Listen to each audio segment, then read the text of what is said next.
મહાદેવ હર. વાલા, ક્યારેક કોઈક વ્યક્તિના ગુસ્સા પાછળનું કારણ સમજવાની કોશિશ કરજો કે એ વ્યક્તિ આટલું બધું શું કામ ગુસ્સો કરે છે. ક્યારેક કોઈ વ્યક્તિ રડે છે, નાની નાની વાતમાં રડી દે છે, તો એ સમજવાની કોશિશ કરજો કે એ શું કામ આવું કરે છે. ક્યારેક કોઈક વ્યક્તિ સાવ ચૂપ થઈ ગયું છે, તો એ સમજવાની કોશિશ કરજો કે એને પહેલા આટલી બધી રાડો શું કામ નાખી હતી. માણસને સમજવાની કોશિશ કરો. સાંભળી તો બધા લે છે, માણસને સાંભળી તો બધા લોકો લે છે કે તો બોલે રાખે, એની તો આદત છે બોલવાની. એને બોલવા દો, એને ગુસ્સો કરવા દો, એને રડવા દો, એને ચૂપ થઈ જવા દો, સારું છે, શાંત છે. પણ ક્યારેક એ વ્યક્તિને સમજવાની તો કોશિશ કરો કે એ વ્યક્તિ બધાને સમજાવે છે. કોઈ દુઃખી છે, તેના દુઃખમાં એ ભાગીદાર બને છે. તો એ વ્યક્તિ આજે આટલો ગુસ્સો કરે છે, આજે ચૂપ છે, રડે છે, તો એની પાછળ શું કારણ છે?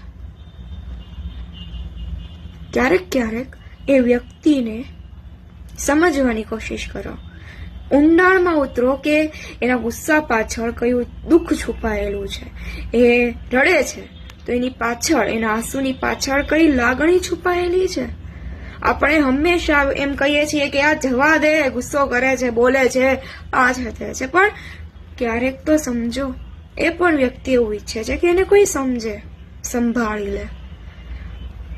એ વ્યક્તિ તમે જોજો બધાને સંભાળતું હોય, બધાને સમજાવતું હોય, બધાના દુઃખમાં ભાગીદાર થતું હોય, પણ જ્યારે એના જીવનમાં દુઃખ આવે છે ત્યારે કોઈ ભાગીદાર નથી બનતું, કોઈ સાંભળવા નથી આવતું, કોઈ સમજવા નથી આવતું.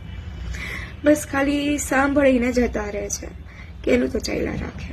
નહીં, તમારી એક નાની એવી મદદ એ વ્યક્તિના જીવનમાં ઘણો મોટો બદલાવ લાવી શકે છે. એટલા માટે ક્યારે કોઈ વ્યક્તિ દુઃખી છે, કોઈ રડે છે, કોઈ ગુસ્સો કરે છે વધારે, અથવા તો કોઈ શાંત, એકદમ જ શાંત થઈ ગયું છે ને, તો એ વ્યક્તિને પ્રેમથી, શાંતિથી પૂછી જોજો કે શું થયું છે, શું કારણ છે કે આવું થાય છે, આવું કરે છે. તમારો એક નાનો એવો સવાલ એ વ્યક્તિને ઘણું બધી મોટી સાંત્વના આપી શકે છે. વાત બહુ નાની પણ ઊંડાણ વાળી છે, સમજાય તો. બોલો મહાદેવ મહાદેવ.